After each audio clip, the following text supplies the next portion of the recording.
session 2 by Dr. Anand Mukhopadhyaya on aggravating semiconductors, design and verification for FPGA using MATLAB and Simulink. I request Dr. Sudarshan Patil Kulkarni sir, Professor, Department of ECE, SJC, JSSTU, to introduce the speaker, Dr. Anand Mukhopadhyaya, Senior Engineer, MathWorks India Private Limited.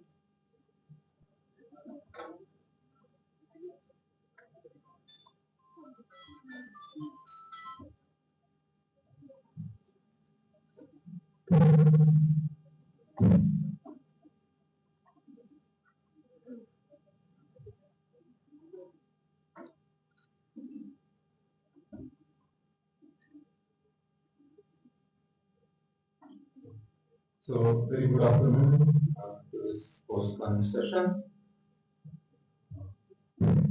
So with the permission of Honorable HOD, we would like to start this session. And I have the privilege of introducing the speaker of this session, Dr. Anand Mukhopadhyaya. He is a senior engineer, education team, MathWorks. He is a distinguished expert in VLSI design, neuromorphic computing and embedded systems. Dr.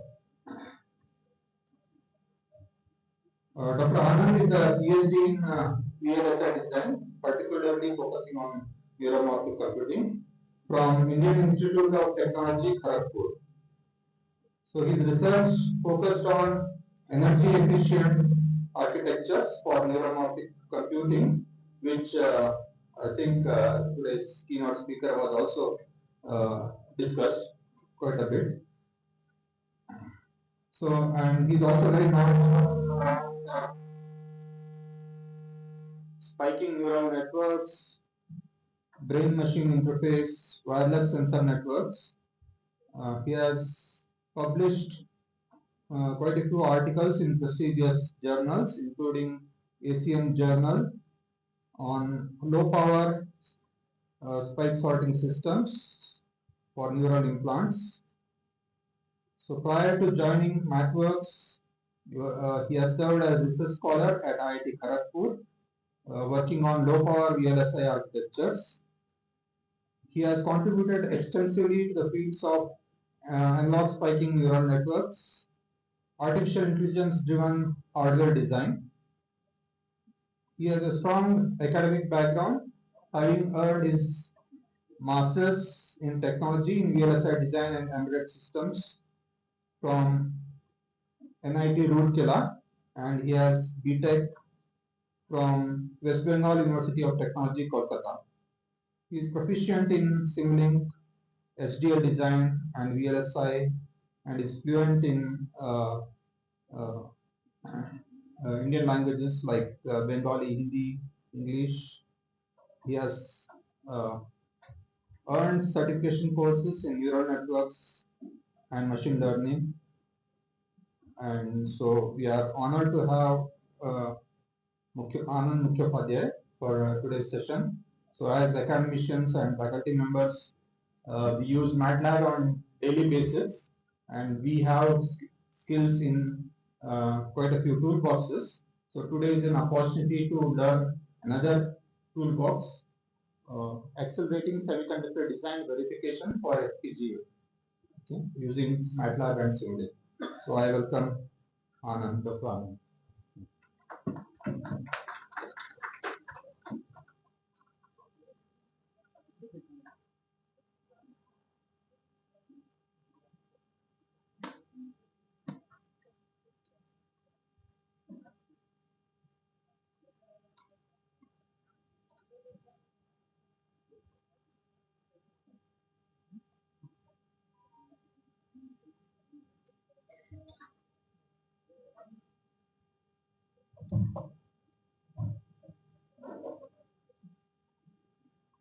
Thank you, Professor Sudarshan, and thank you, Professor Mahadev for inviting me here. And it is great to see such a large audience, more than 100 people from the DSS group all together.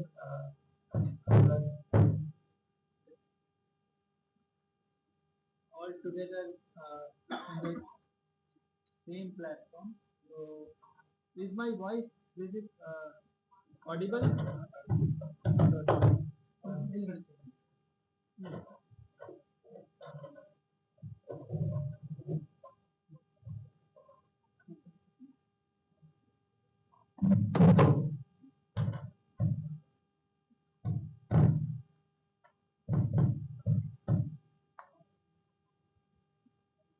Okay, so I think it is not working yet.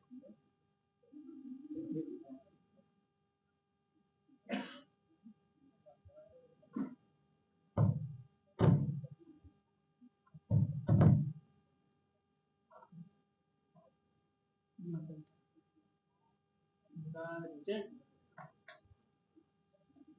check.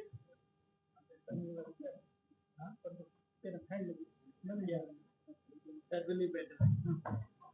Okay, no problem. So,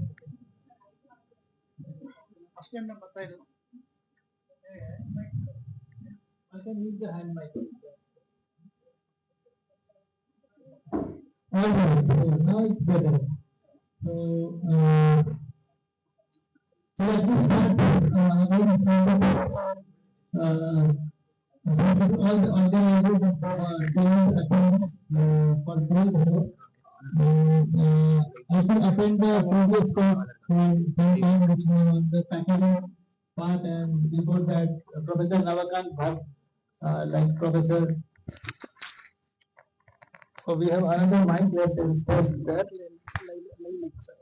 So this testing is also very important topic in the semiconductor industry. We are now testing with different mics. So let's see. It's better to use the hand mic for now. Okay, so just to save time. Okay, so talking about saving time, you see the title here, accelerating. So what are we accelerating? We are accelerating the speed of the development and verification process. So we want to save time in the to get the product in the market. Okay, for any semiconductor industry, that is the main or any industry in general. So the time to market is a very important uh, parameter. And in today's talk, we will be covering few things around the semiconductor design, how MATLAB and Simulink could benefit you in saving that time. Okay. Another important point here is the design and verification. So when we are talking about semiconductor industry, it is like 50-50 importance given to both the designers as well as the verifiers. So if you are more into the design, you will be designing the different uh, designing your, I would say, the application in many stages. So if you go by the VLSI design flow, you will have an algorithm. So somebody is designing the algorithm.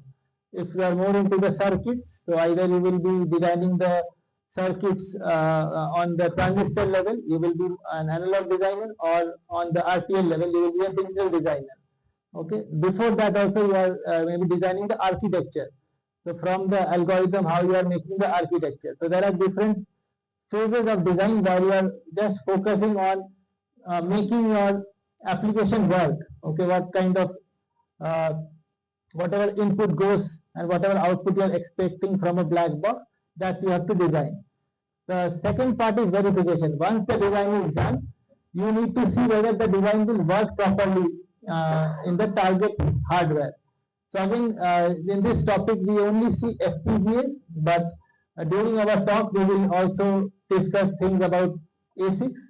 Like FPGA is like a field programmable gate array, fixed prototype, a fixed board which you have, and ASIC will be like application specific integrated circuit, okay, which is used for which will be used for a particular application. So you have to go for the fabrication steps. So that's where the things like VLSI technology, packaging, and the different fabrication techniques come into the picture. Okay. So Professor Sudarshan already gave a very big introduction. So some of the things which I did during my PhD, that is from 2015 to 2020, was on the neuromorphic computing applications area. So spiking neural network is one such algorithm which is aligned to this topic. So if you are doing research, if you are interested in neuromorphic computing, probably you will get to see these terminologies in the survey papers which you do. And these algorithms are useful because it can help you to realize low power systems. So these are like our human brain. So our human brain processes in such a way that it is like we call it as event driven processing. So only when certain neurons are active, there will be a connection between that and electrical pulses will pass. Okay, unlike the conventional neural network. So how many of you have worked with artificial neural networks or the normal conventional neural networks, or have read articles on that? I see one. Okay. Uh, anyone else like who has worked with neural networks? With software, most of them have worked. Yes, yes. So with software, most of you might have worked. I saw one hand here. I just, if you can also say like, because you raised your hand, but that's an opportunity. So for you to tell your work to everyone. Yeah. Uh, I'm working on deep learning optimization for the navigation of robots. So in that context, I want to CNN. Particularly, I'm working on D2H. Right now, I'm in feature extraction stage. I'm in local optimization and global navigation using deep learning. Okay. Yeah. Thank you so much. What is your name? Madhusudan sir. Thank you, Madhusudan sir. So Madhusudan sir is working on navigation systems for robots using CNNs, convolutional neural networks. So these are like deep neural networks which are good at processing images. So if there is a robot, I believe there will be some kind of camera which is capturing the images, and the network is helping us to predict something. So this is the main task of neural network. It is giving you either a prediction like classification or prediction of a continuous time value. So now when we talk about, if I have to just relate it to neuromorphic computing, how can you make the CNN work in a different way? So that will be like a spiking CNN. So if you have to go further and make it more low power, you will find literature or papers related to spiking CNN. And if you model that, you will be able to achieve a different network with some different results, especially focusing on power. Before that, I was doing my MTech at NIT Rourkela from 2012 to 14, and it's a very coincidence that the next speaker, so Dr. Surendra, so we were there at the same time. So I was doing my master's, and he just joined for his PhD that time. So in one of the lab classes, he used to teach us. So we meet again today in this forum, and he's an expert in embedded and many other VLSI topics. So you will be hearing more in the next session from him. And prior to that, I have a background in electronic communication from Techno India. Current interest area are around these things only: VLSI design, AI applications. And after joining MathWorks, I came to know about this code generation workflow. So most of those things I will be covering today. So how MATLAB can be helpful for you in the semiconductor domain, because we are not a EDA tool like many of the tools which are VLSI focused, but we try to complement them in certain ways. So those are the things I will try to discuss. Uh, so this will be the outline of the talk. So I will mostly try to show you some use cases, industry use cases, uh, where they have got benefit using our toolboxes. And in terms of toolbox, I will then later deep dive into couple of them. One is the HDL coder toolbox, which helps you to generate code, especially the Verilog or VHDL or system Verilog code. And it also helps you to optimize your design in certain ways. So and then I will go to the LJ code verification part. It helps us in speeding up the process, okay, and do different kinds of verification. So what are those different types of verification? I will touch upon that. And with that, I will share some resources, starting resources, and there are some uh, project statements in generalized to the MATLAB Simulink environment where you can also work on. So I will cover those things. So MATLAB, as Professor Sudarshan already mentioned, and most of you will be already using it in some way or the other. It's a numerical programming environment, and which is very easy, or I would say a very uh, a convenient tool for to get started. Okay, so if you are like if I take my example, I use MATLAB heavily during my MTech project. Okay, before that I was introduced to MATLAB during a third year course on DSP, where I learned about its full form matrix laboratory and how to make filters, how to generate signals, see the plots and those things. So during my MTech, when I got a problem on, it was on modeling a device, modeling a MOSFET device. So we have to solve the differential equations and then code the same. So just using the editor window to write the code to see the IV characteristics and model the device, I used MATLAB at that time. But later, I came to know that there are many other functionalities associated with it, which I will uh, cover. I will talk some of them today. The other base product is Simulink. So MathWorks is the company, and these are the two base products, MATLAB and Simulink. Simulink is more used for designing your dynamic systems, I would say. So wherever there is notion of time, you can use blocks from the library, make a system level, uh, make your system inside that environment, and then you can simulate that how it works or not. In terms of courses, I would say control system is a very uh, popular course where people use Simulink to design the controller, and uh, MATLAB and Simulink go together. So it's not that these are separate things. So if you are working in MATLAB and if you are working in Simulink, there are some advantages in both the environments, and how you can make use of both the things is the key. Then comes the different add-on products. So these add-on products are like toolboxes or block sets. So you see image here for a computer vision system toolbox. Okay, so this is an app from that toolbox, which is known as image labeler app, and you see there is a scene of a road, and there are a few cars in it. So what this app is helping us to do, so in computer vision, image segmentation is a very important topic. So it is helping us to do some kind of segmentation. Okay, so the cars are colored in red, the road in blue color. So it is distinguishing them, and this will help in developing those segmentation algorithms. And uh, in applications like automated driving, so this becomes a very fundamental thing. So you need to identify, you need to segment the scene so that you can later control uh, uh, the other parts of the system, the automated driving system. Okay.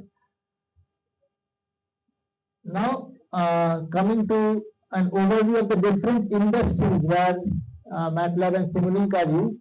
So aerospace and automotive industry. So these are the primary industry where it is used heavily, especially in automotive. Like 70% of our customers in the industry sector, they are from the automotive sector. Okay, so why it is so? Because in these sectors, they cannot they have to eliminate all the possible errors. Okay, so safety is one of the key parameters whenever they are designing and implementing uh, their algorithms in the hardware. So they need to go through multiple verification stages, and that's why they rely on the tools which follow those industry protocols. So different protocols are there which needs to be satisfied. Only then the things can go ahead towards deployment. But apart from that, you see there are other segments as well. And relating to today's talk, I can see semiconductors here, where you see a wafer chip. So the silicon wafer which is used for fabrication. So there are cases like to find defects on those wafers. So how you can use machine learning, okay, in the semiconductor industry to detect the wafers, detect the quality of the wafer, and increase the yield. So some of those cases are also there. Aligned to semiconductor, if I have to say electronics, so that is very much aligned to semiconductor. And communication, so communication, electronics, semiconductor. So all these are major segments, but again they are linked to each other.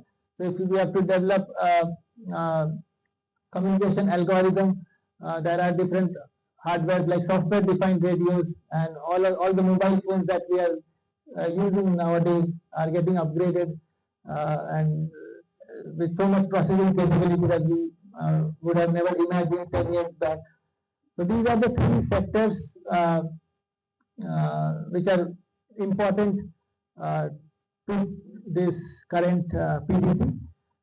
So I will be focusing more on that, and this just gives a glimpse of the different industry in general. Now coming to this slide, which talks about how MATLAB and Simulink or our company is trying to bridge the gap between the academia and industry. So mainly if we have to categorize academia and industry, there are three parts. One is the undergrad education, one is the industry, and another is the research that we see either in the academia or in the industry. So especially if we talk about, that is the place where you get a chance to explore on the new topics, okay, which is not yet applied into the industry. So you get you have to work a lot. That's true, because you have to study new things and you have to do a lot of experiments. That's where you get introduced to tools, out of which MATLAB is one such tool. You may have to learn multiple other specific tools related to your research topic, and once you are comfortable or with that, you can either think of joining industry, or you can join as a professor. You can do postdoc. So there are so many paths to it. But then we talk about the second point, industry.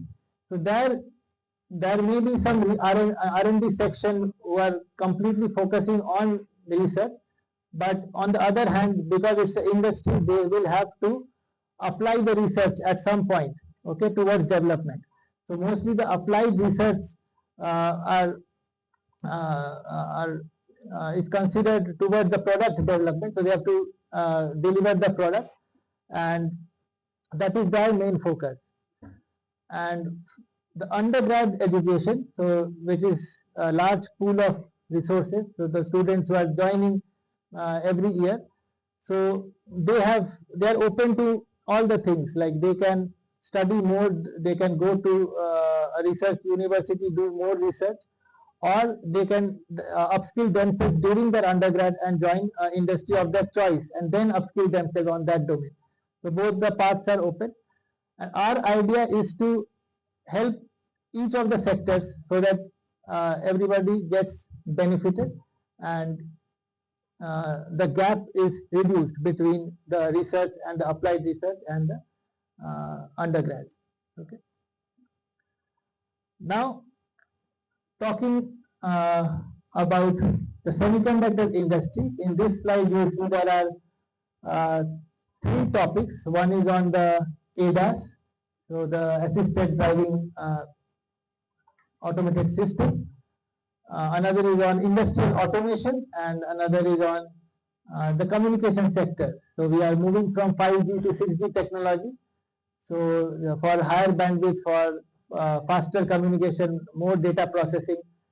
So if we talk about the third point, so you will see people are doing research in topics like uh, OTFS or RIS. Okay, so for RIS technology, they also have to make controllers, okay, which can operate that entire system. Okay. Similarly, in industrial automation, we are automating different things. So from, you can say, industry 4.0 or digital twins. Okay, how the industry machineries can run automatically. Okay, through IoTs and all those connections. Similarly, ADAS, it will require a lot of processing of videos. Okay, it will need vision controls and so on to make a driver assistance system. So, what is the common thing in all these three things, all the three sectors related to semiconductor? Can anyone uh, just comment on it? So there is no specific answer to it, just from your intuition. Design process, okay. Design process will be common. Yeah, we are, if I talk about control algorithm, so maybe in all the three sections we are controlling something in some manner. So the process of designing that control might be similar. Yeah, that's uh, uh, correct answer. Any other things which is common? Telecommunication. Telecommunication, so that will be more dominant in the high bandwidth communication sector, where we are actually developing those 6G algorithms to communicate. But that is also correct, because if we are talking about ADAS or industrial automation, there will be concepts of connectivity. So we have to connect the devices either to the cloud, and we have to retrieve data. So communication is a key in all the three things. That is also true. So next, if I just rephrase the question, so how are we uh, using semiconductor here? What is the common point with respect to semiconductors here? IC design, yes. So IC design will be one thing. So IC design, of course. So if we are talking about semiconductor, we have to design a IC, a integrated circuit. Okay, uh, and which will, where we are going to deploy the algorithm. So that is true. So that is a correct answer, I would say, with respect to semiconductor.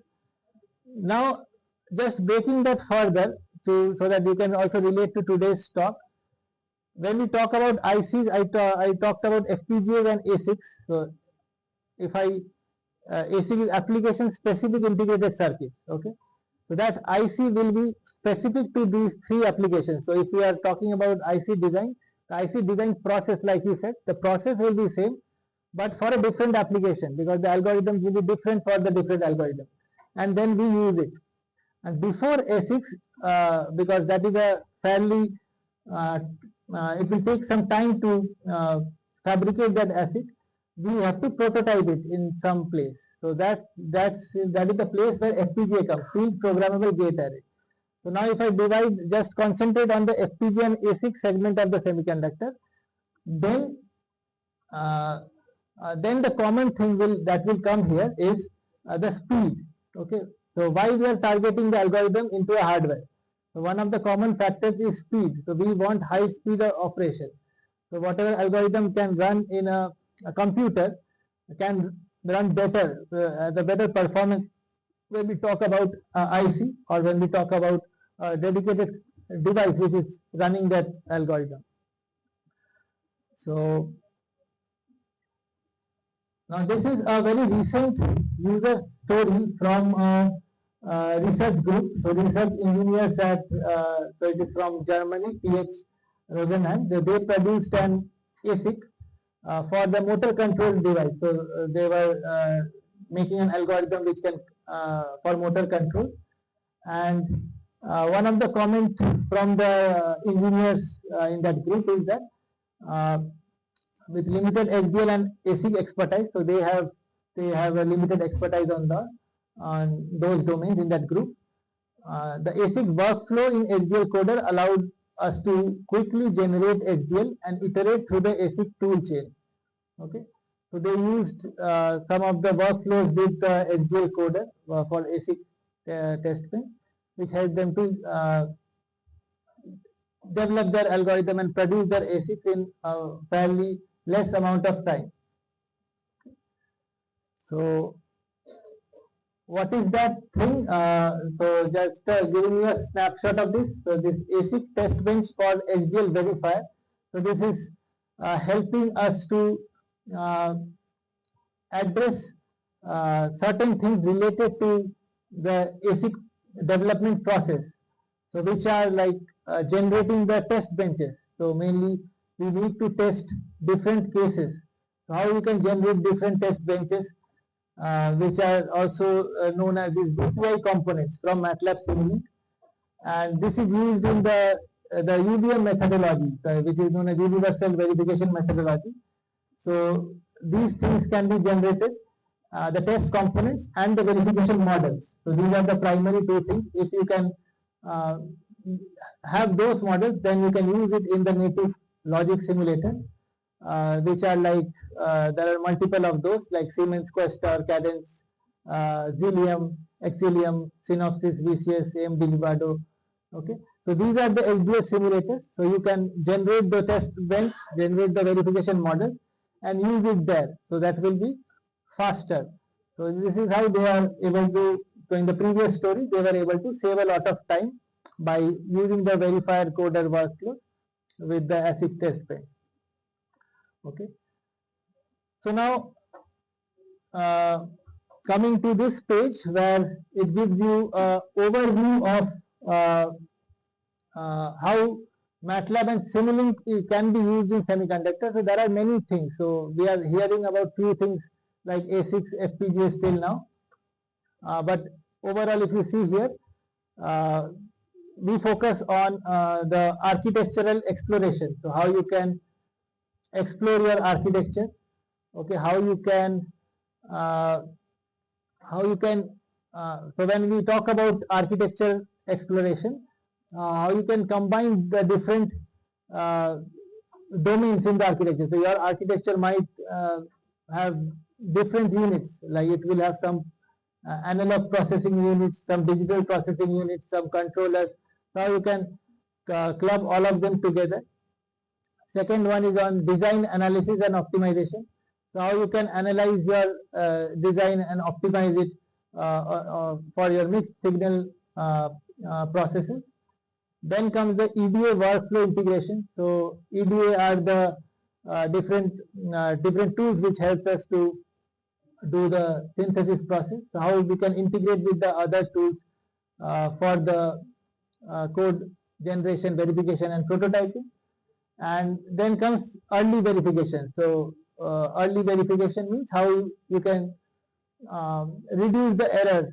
Okay, if you can reduce the errors early on in your design process, then you won't have to go for more number of iterations before you get the prototype.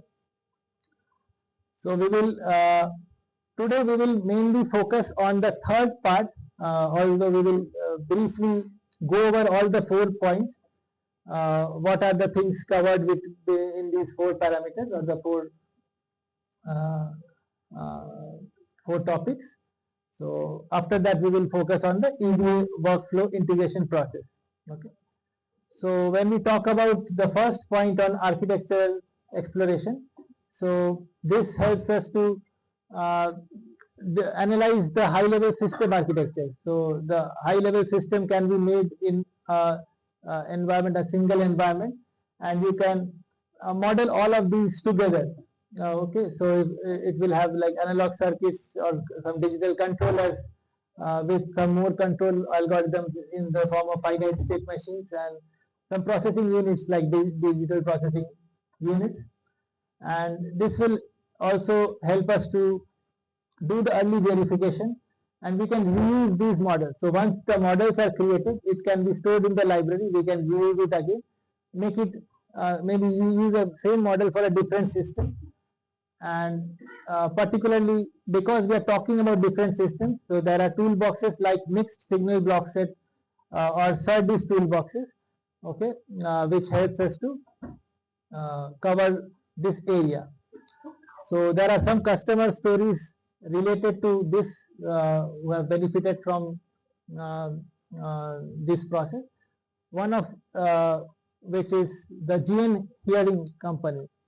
So GN Hearing, what they were trying to make hearing aids. So for making the hearing aids, they have to work on the communication part. But this one is like the using the magnets, the magnetic induction radio communication between the hearing aids.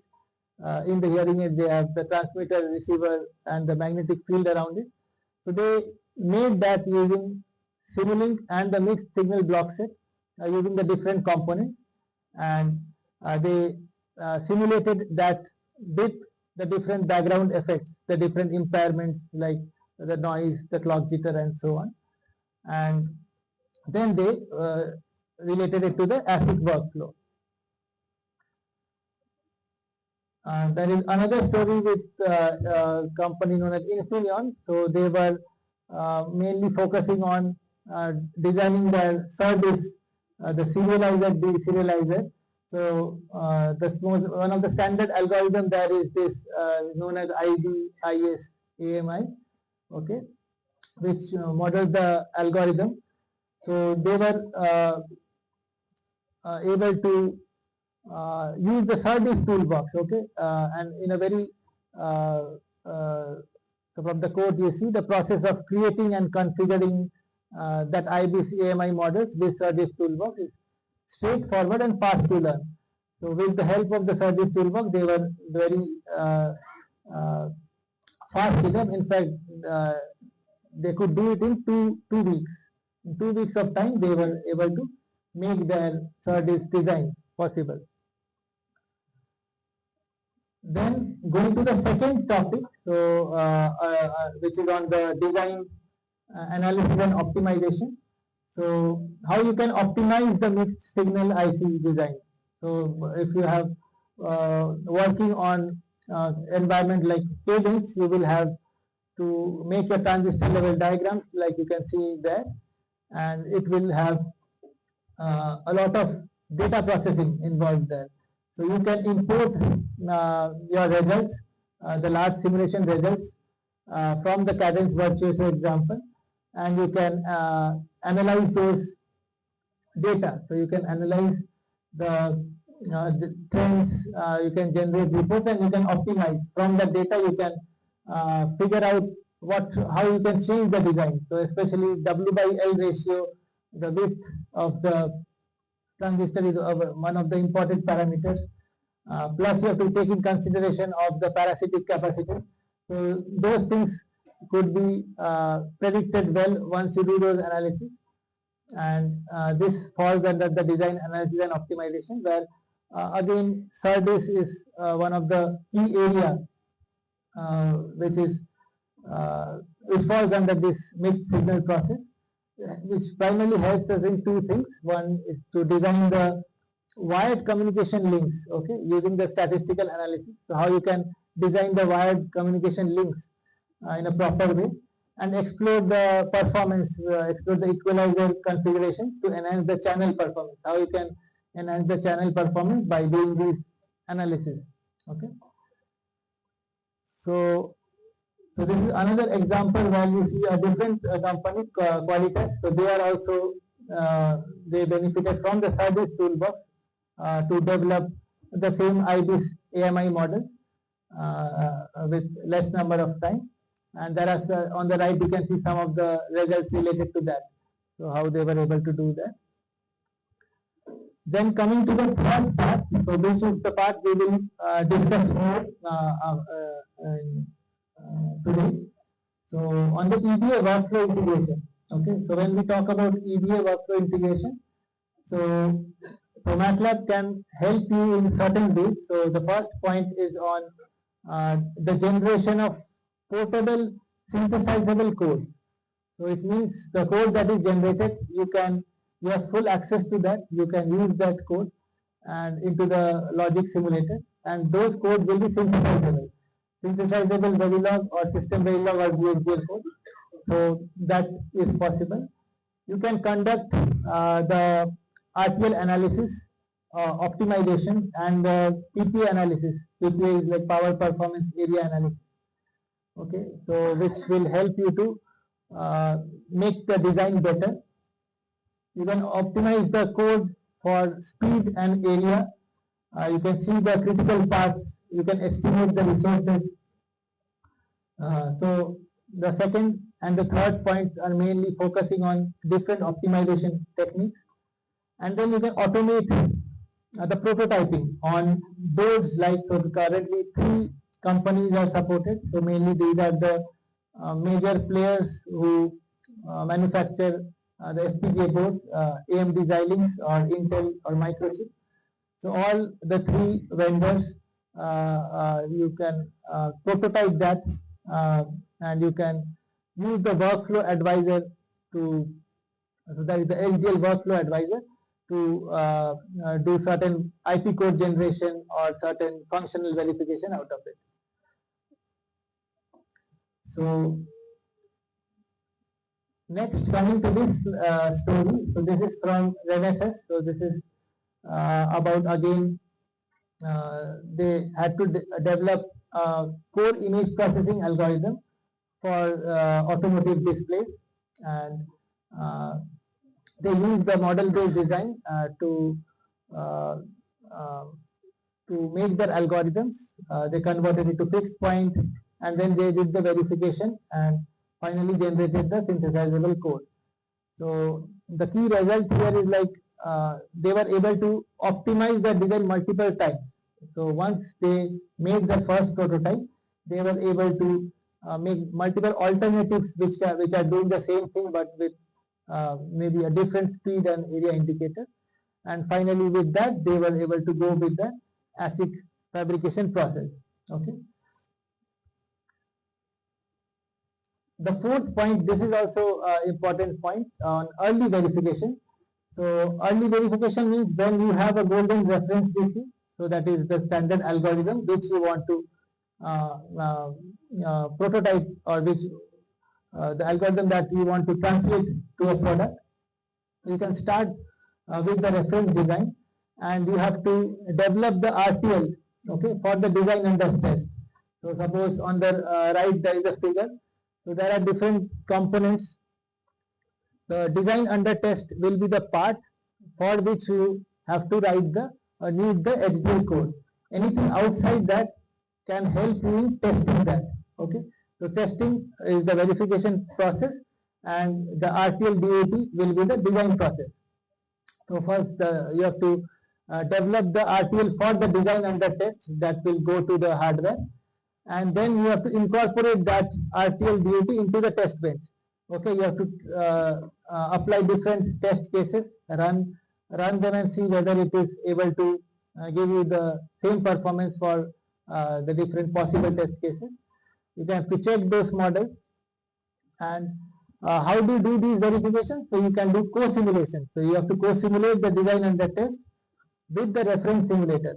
So there are different co-simulators, like let me show you this one. So Questa Sim by Mentor. So this is one of the logic simulator. So what this can do, this can run the HDL code. Okay, the HDL code can and it can give you those output waveforms of the design under test black box. So with MATLAB Simulink, here what we are doing, we are fetching back the results. So whatever results we are getting, the output is fetched back to the Simulink environment, and we are able to check it.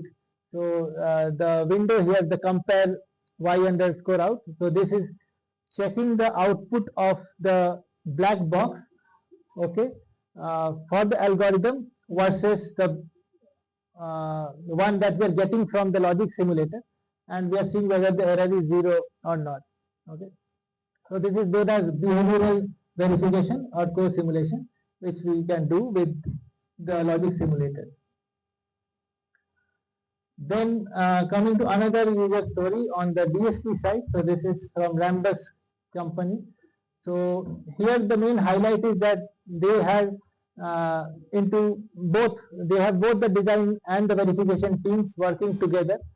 And when they had to make the DSP blocks, what they did, they used the SDL code generation tools to generate the code quickly, so that the verification teams can start working, okay, on the testing side. And with that, they were able to save a lot of time, and from 1 year to 3 months. So they expected their work to be completed in 1 year, which was completed in 3 months. Yes. Any HDL can be generated or any specific HDL library? HDL in the form of Verilog, VHDL or system Verilog can be generated. It can be generated. These three you can generate: Verilog, VHDL. Verilog. Any function can be generated. Oh no, not any function. I will come to that. So that is in my upcoming slides. I will just after this I will. I after 2 slides I think I will cover that. Yeah, that's a good question. So. Okay, I didn't ask any. How many of you are aware of this HDL hardware description language? If you can raise your hand. Okay, so most of you are aware. So for those who are not aware, so it is known as hardware description language. So there are different IEEE formats like VHDL, Verilog, and system Verilog. Okay, which helps in the UVM verification process as well. So what sir asked is that, so can any function that we make in MATLAB Simulink, we can generate the Verilog or VHDL code out of it? So the answer to it is no. So you have to design with a limited set of functions. So you have to know which are those functions which is supported. So I will come to that, how many functions or what are those. But once you have made your design properly, you can very quickly generate the code. So that's the main benefit you get out of it. So here you see they were able to speed up from 1 year to 3 months. And at the end, if you see, 80% of their generated code was retained in the final implementation. So, so it's not that only for speeding up the verification they use the code generation. They saw that 80% of the generated code was good enough for them to meet their specification. So that's how it saved. They use both the coder and verification all together. Now, coming to the topic, how what are these functions from MATLAB Simulink which can help you to get these benefits? So because first of all, you have to make your design in the or make your algorithm ready in the MATLAB Simulink environment. Once it is ready, you can use or make the benefit from the tool. Okay, there are 2 steps into it. So for these 2 steps, there are when we are covering these 2 steps, so these are the questions that we will be discussing. So one I think is very much relatable, how to reduce the development time, and whether you have access to the code, okay, if you can modify it or not, how to optimize the design.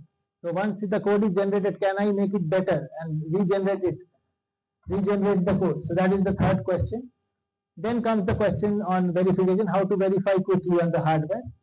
And finally on the power performance analysis, power performance area. So can you estimate that at an early stage of your design? So all these questions we will be covering, and primarily these toolboxes, the HDL coder, will help us to cover the first few points of how we can generate that code and how we can optimize the design further. Following which we will talk about the verification aspects. So how we can do the hardware verification and debugging. Okay. So this is the traditional workflow. So in the traditional workflow, there is the person, the system or the algorithm designer. So they will have their algorithm and they will give their specification to the product teams. Okay, who will have to make the product. And in this process, the person, the FPGA designers or the RTL designers will have to translate that algorithm to the SDL level. So while doing that, they will have to make some approximation to make it work, but they may not know which are the parameters they can change, or which are the ones which is very much fixed. Okay, so once they design it, it may not work that way. Then we have to go back to the algorithm designer, and it is a very tedious process, like where to make the approximation, which design will work, so that it can finally fit in the product at the end. Okay, so it's a time consuming process. And now when we talk about why this HDL, so we are talking about code generation, but we can also generate C code. So there is another thing known as embedded coder, which can generate C, C++ code for microcontrollers unit. So that is also there. But when we are talking about HDL, so you remember we were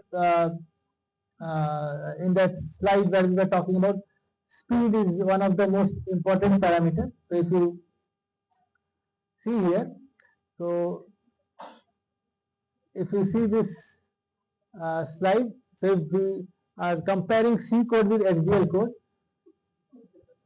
so this is the difference you will get. So that is the importance of the you can say semiconductor FPGA ASIC. It can process algorithms which are more. Huh? Cars are different. So you can say here we have given some two cars are different. So that is true. Both are different.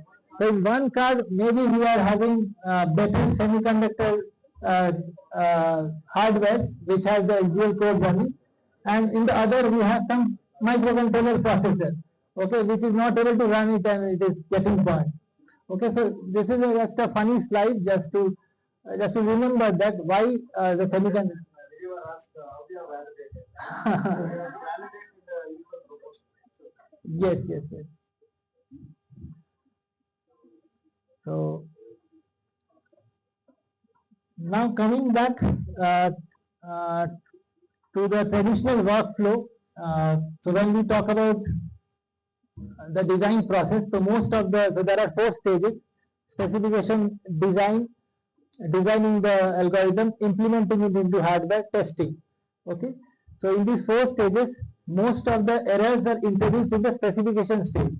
So when we get these errors, we have to go back, change the specification itself. 60% of the time we have to change the specification, again go through the entire process. And most of the errors are detected at the end. So when we are testing, okay. So that's why it is a time-consuming and highly iterative process.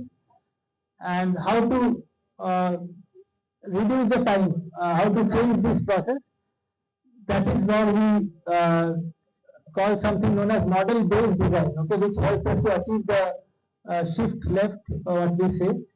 So here, the way we are reducing the overall development time is to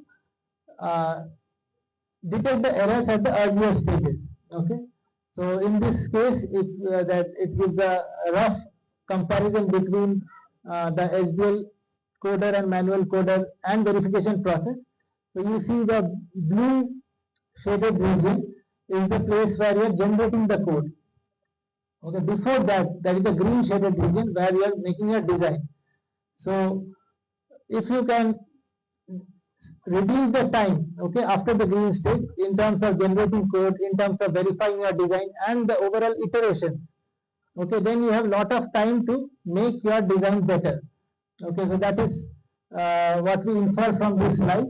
So you can spend more time in making your design better, and then you can reduce the overall development time. So that is the concept of model-based design.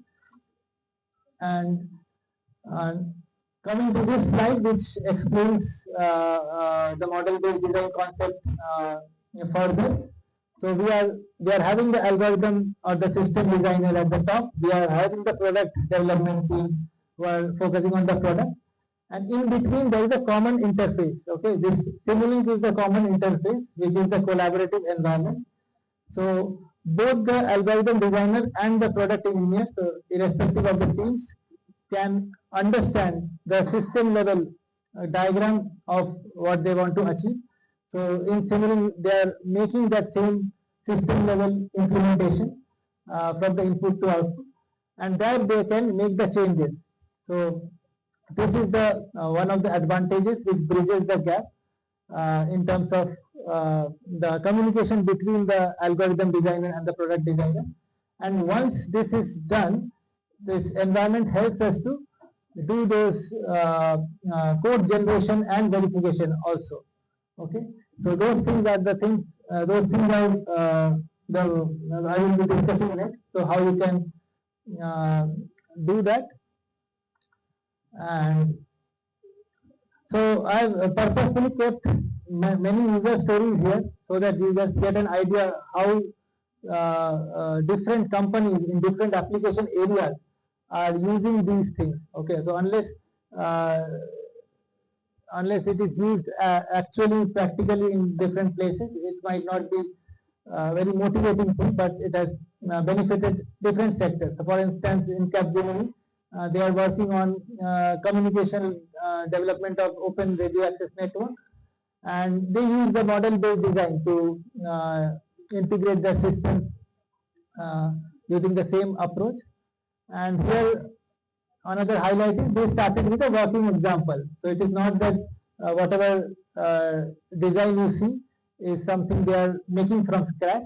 They get a working example from our examples page, and then they modify that depending on the customer's requirement, and they are able to develop their user interface emulator with 50% of the time reduced.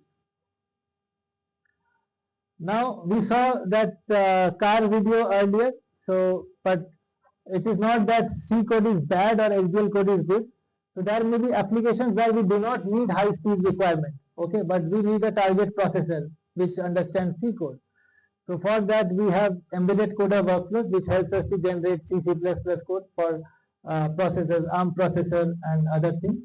Also when we talk about system on chip, so system on chip is another thing. So it has the FPGA part plus it has a ARM processor. So both are there in the same place. That's why it is a system on chip. So in those, if you are working with those devices, you have to partition your algorithm, so which will go into the processor and which will go into the FPGA fabric. No, one second. Can I have some water?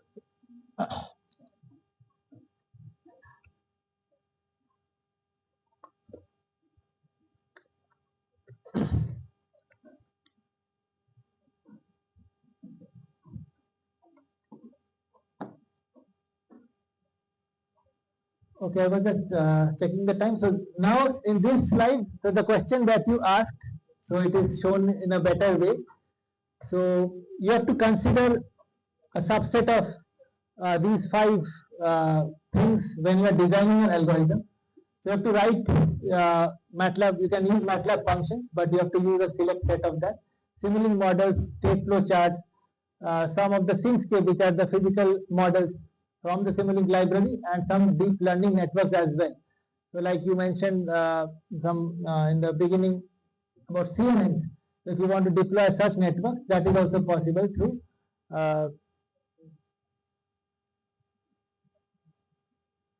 MATLAB, and there are like limitations like 200 functions or 300 Simulink blocks. So you have to use from those subsets itself. Then there is another important aspect on the quantization part. So when we are talking about these transformation to the SGL code, we have to be aware of the limitations of the resources. So we have to convert from floating to fixed point. So there is the fixed point designer which will help us to do that conversion and give us the approximate value, which is rather difficult. If the system becomes too large, then you have to make that floating to fixed point conversion in a manual way. Yeah, so this is the slide which actually gives you the glimpse of those documentation pages and the library after you filter them out with the HDL compatible blocks. So if you have designing something for code generation, you have to use it from this subset, okay, during the design, and then you can generate the portable synthesizable code. And once the code is generated, the good part is it is traceable. So if you see, there is a code generation report which has a VHDL code, okay, for a Clark transform, and there are different the lines are highlighted by blue. So if you click on any of these lines, you can see which part of the system it is representing, and vice versa. So you can understand if you have interested in to edit the code or use the code further, you can understand how the code is written and how it is representing your algorithm.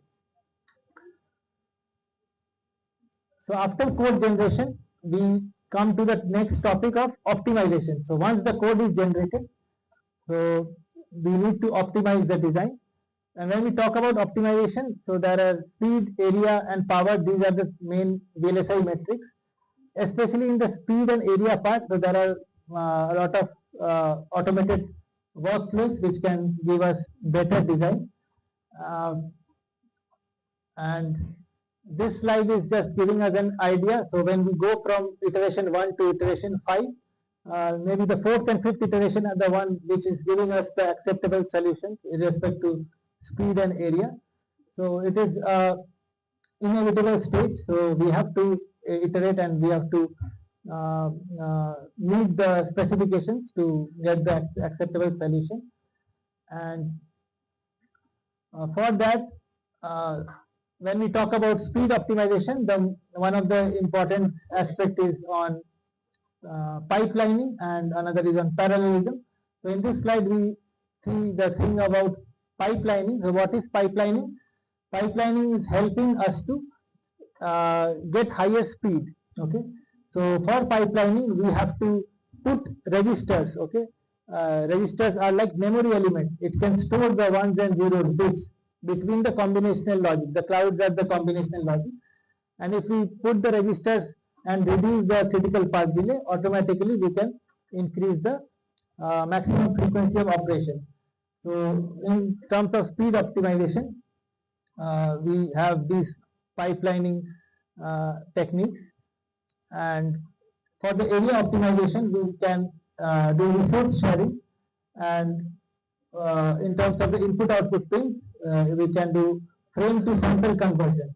Okay, so these optimization helps us to see our architectures in different ways. So either it can be in a fully parallel or a fully pipelined or partially serial.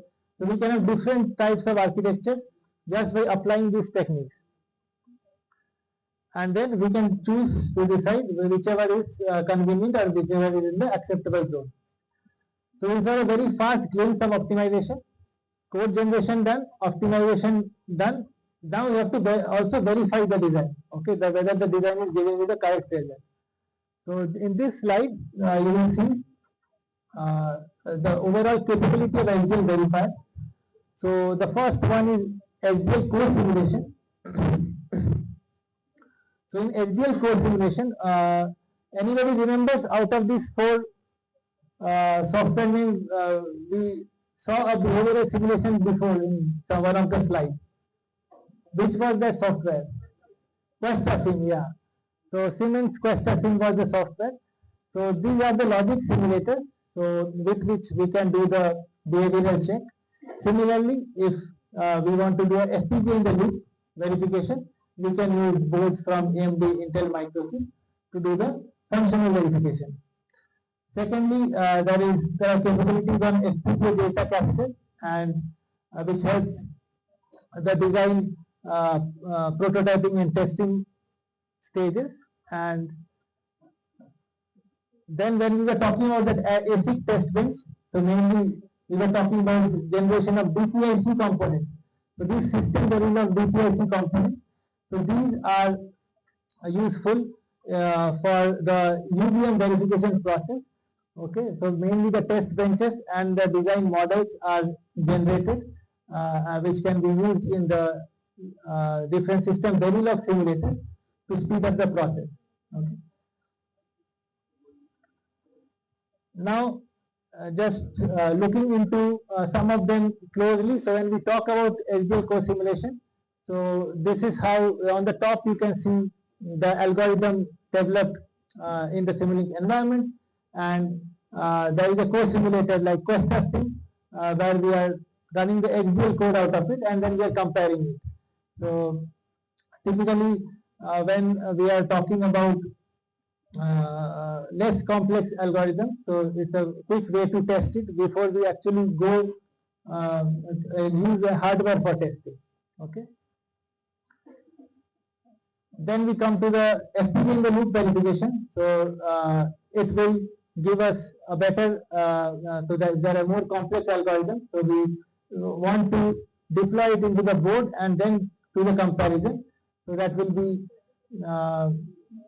useful for compute intensive algorithm.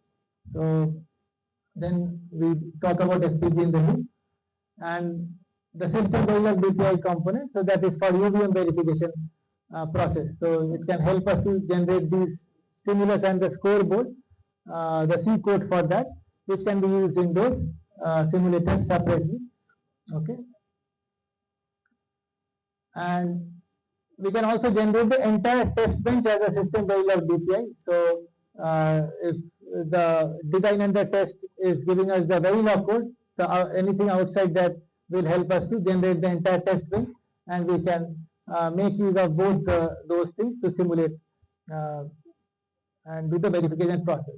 So very quickly we were just talking about different verification process, but the thing that I want all of you to remember is what is the advantage between all the three. So if we see a comparison between the board simulation and the DPIC test bench generation and the FPGA in the loop.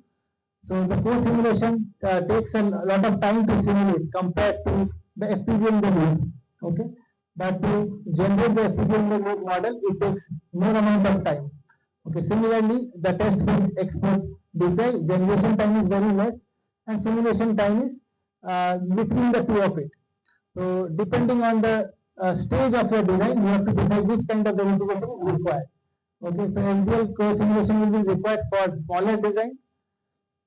System Verilog DPI component will be required. It will help you to save your test bench development time. Okay, because it is helping you to generate the entire test bench. So that way you are saving a lot of time. And FPGA in the loop, it will be used for these compute intensive algorithms, and as a later stage in your project validation, you will connect it to your hardware and use it. So that way you have to decide which verification to use in which stage of your verification process. And this graph gives the statistics. It is normalized with 1, I think, in terms of the area and effort for different applications like in communication, in controlling, in automotive ECU. Okay, so in all these things you see, it's the difference between manual coding and with the model-based design approach with SDL coder. So there is significant reduction in the efforts and the gate count in different cases for different companies.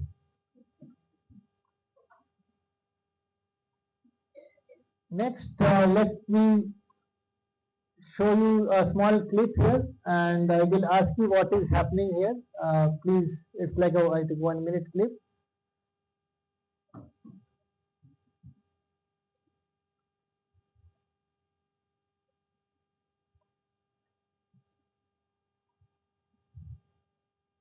So on the top, it is the design under test that we make. That's the algorithm. On the bottom, it is the FIL block, okay, where we load the bit file after it is generated, and then we do the comparison between the output of both the algorithm versus the code which is deployed into the FPGA.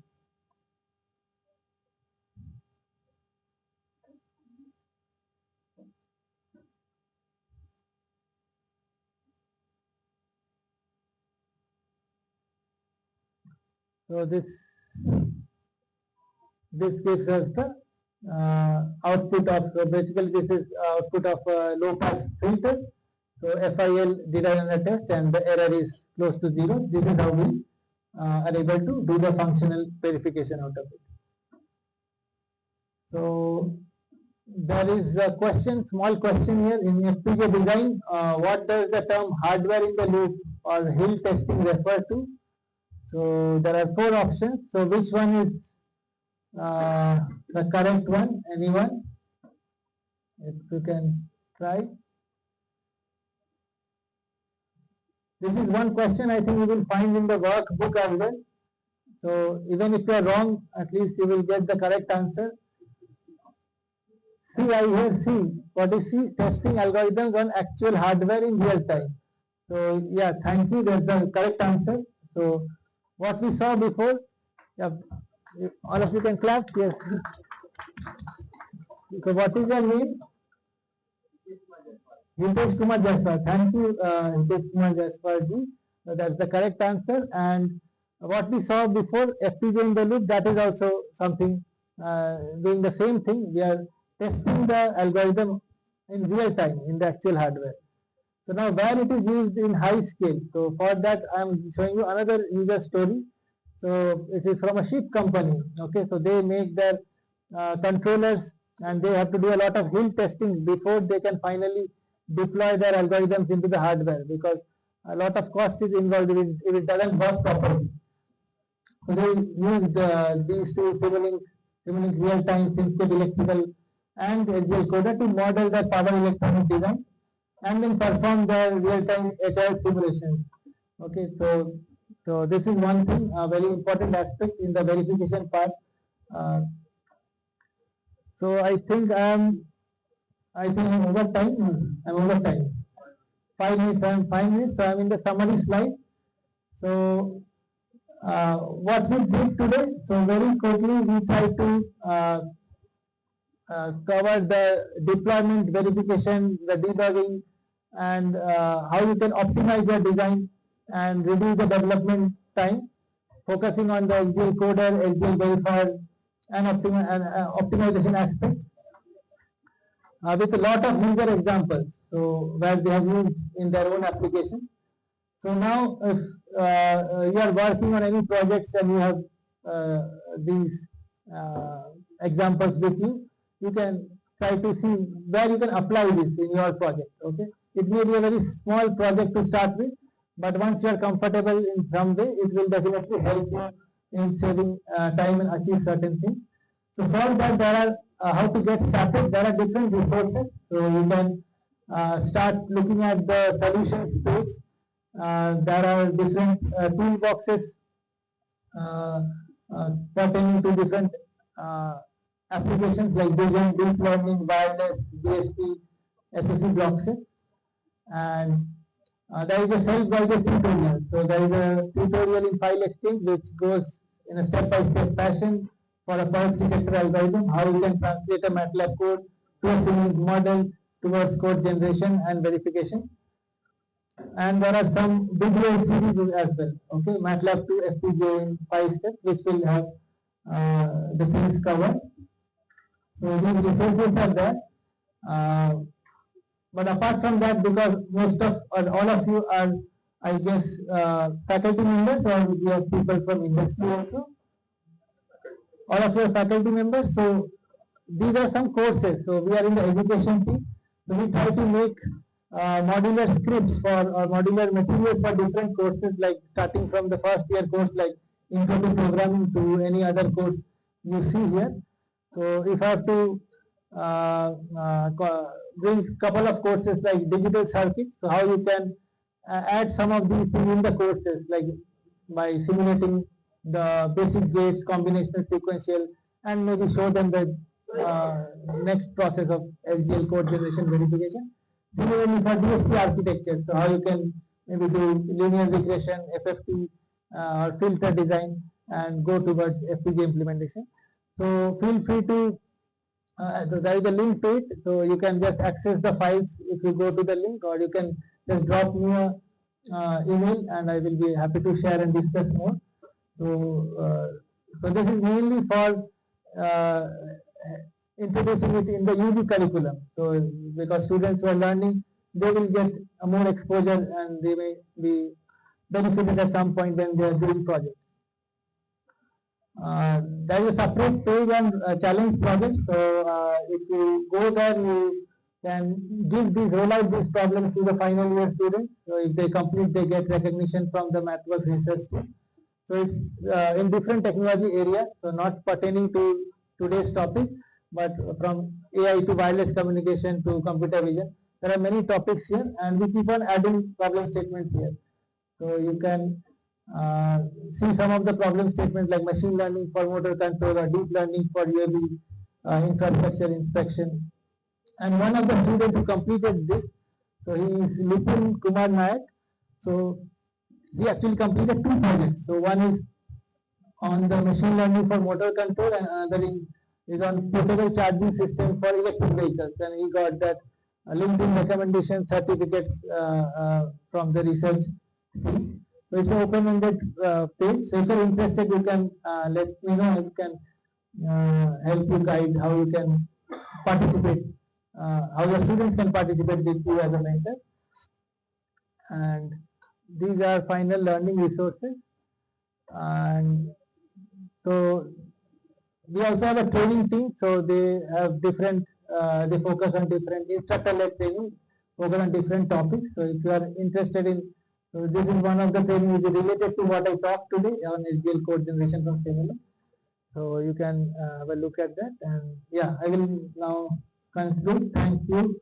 If you have any questions, you can let me know. Otherwise, I will want the next speaker to utilize the time and not talk anymore. Yeah. But please fill this feedback form and you can take some questions I guess before we close while you all fill this feedback form. So this will be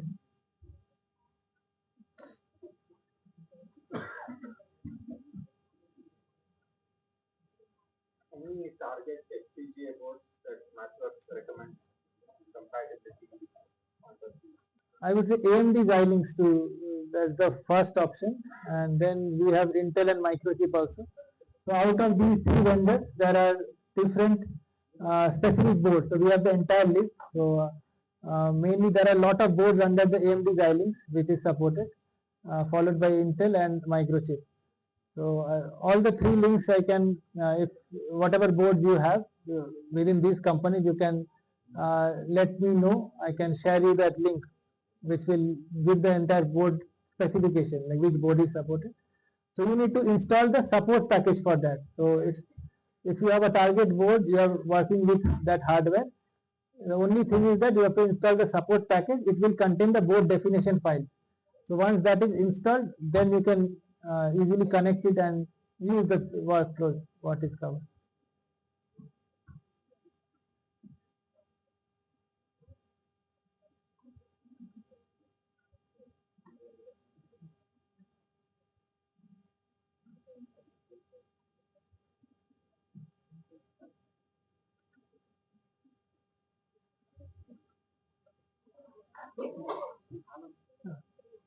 Huh. Actually, systems you said mention something on systems you can. Does we need any extra toolbox, alternative toolbox to use it in that area for systems with math? How to use and elaborate on? Okay, so for that system C DPI component generation which I was talking about, so you need to install that ASIC test bench. So that in one of the slides I was showing you the ASIC test bench. So that doesn't come with the installation.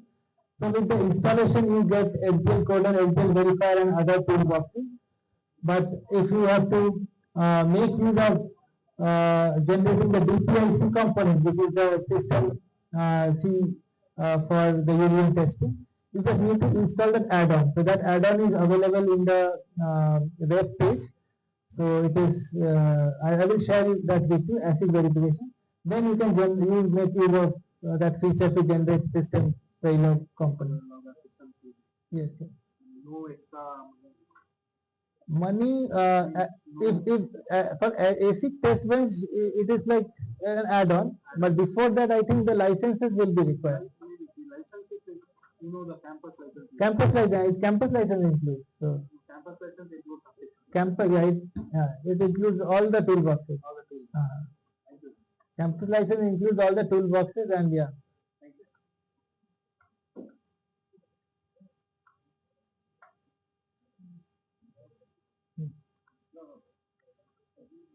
Okay.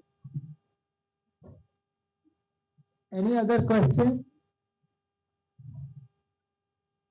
How many of you were able to understand at least few things from the talk?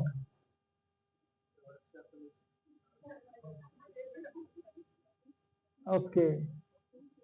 Acha, how many of you didn't understand anything from the talk? Okay, at least nobody raised their hand this time.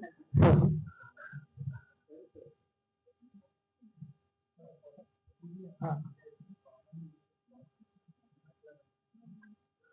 For UVM, is there any commonly used blocks in MATLAB and Simulink?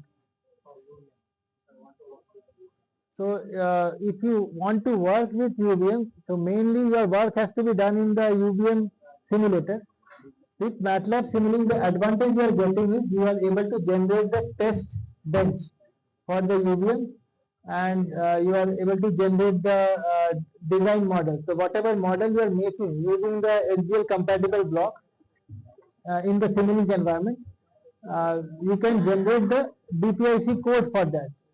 That code you can use, you have to use it independently in the system Verilog simulator. So the advantage is just in terms of generating those test benches. Am I clear or okay?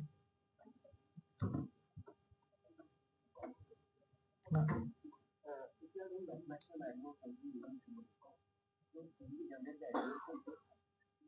Yes. Mathematical modeling in terms of like. Uh, yes, yes. You can generate the SGL code. Only thing you have to see the mathematical equation that you have. You are making with the right blocks. Okay, so there is a set of blocks. So there is a just command SGL lib on, and SGL library on. If you type this command in the command prompt, automatically in the library browser only those blocks will be shown which is compatible. Now whatever mathematical equation, whatever you have to. So you have to use the discrete time blocks, and also in the solver there are some settings. So if it is a variable step solver, you have to change it to fixed step solver. So certain things you have to change in the setting section, the model setting, and certain selected blocks you have to use to make your or model your mathematical equation. Then you can easily generate. So it will that is the SGL workflow advisor. So it will have a step before code generation. They will check your design. So if there is any error, it will point which part of the block you have to change. Trial version, I don't know. I have to check with the salesperson, but I think JSS has CWL. So with your institute. Oh, let me just.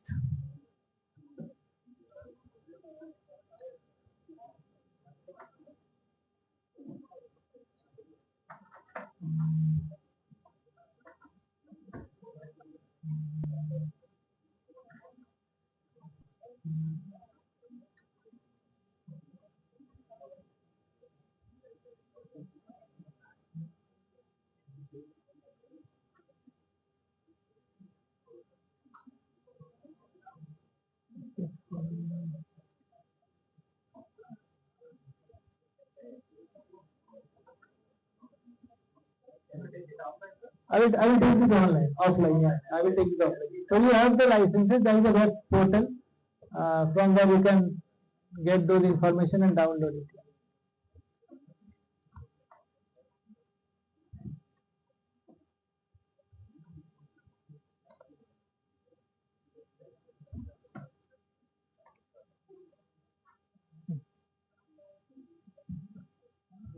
Thank you, sir. Thank you for highlighting the advantages of FPGA simulation. Now I request HOD sir, SPK sir, and the coordinators to authorize the speak. Thank you.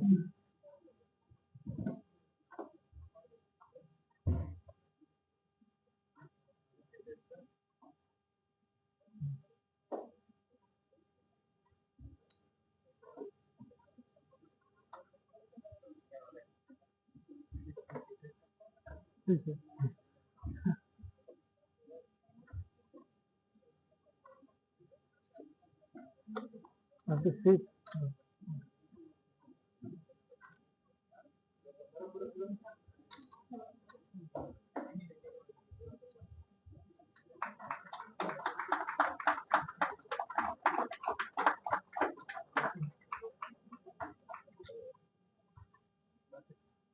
Thank you.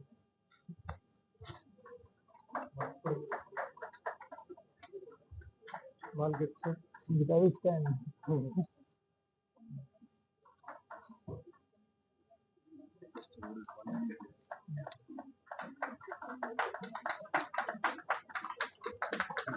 you.